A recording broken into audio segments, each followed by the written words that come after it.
Hello welcome back বন্ধুরা। আজকে 3 দিন পরে আমাদের ছাদের উপরে আসলাম ছাদের গাছগুলোর কন্ডিশন দেখার জন্য। এগুলো হচ্ছে সব মরিচ গাছ, সিমেন্টের ব্যাগে রোপণ করা হয়েছে। আর এদিকে হচ্ছে নতুন করে শসা রোপণ করা হবে আবারও। আপনাদেরকে বেগুন গাছগুলো একটু দেখাই, দেখুন কিভাবে ফলন হয়েছে।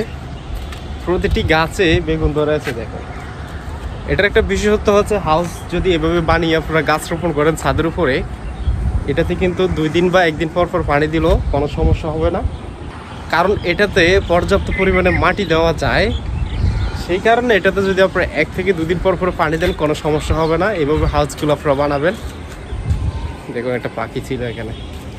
এই যে এই হাউসটা বসার জন্য এবং কি গাছ লাগানোর জন্য করা হয়েছে। এখানে অন্য আরেকটি হাউস রেডি করা হয়েছে।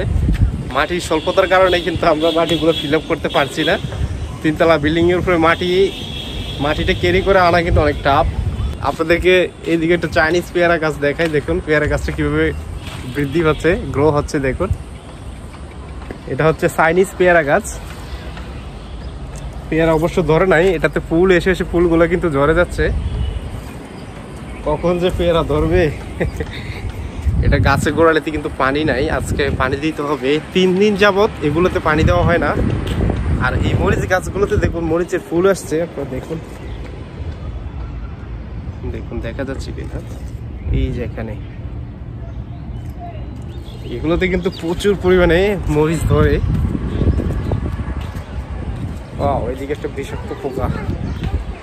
এই হচ্ছে আমাদের বিল্ডিং এর রুফটপের ভিউ।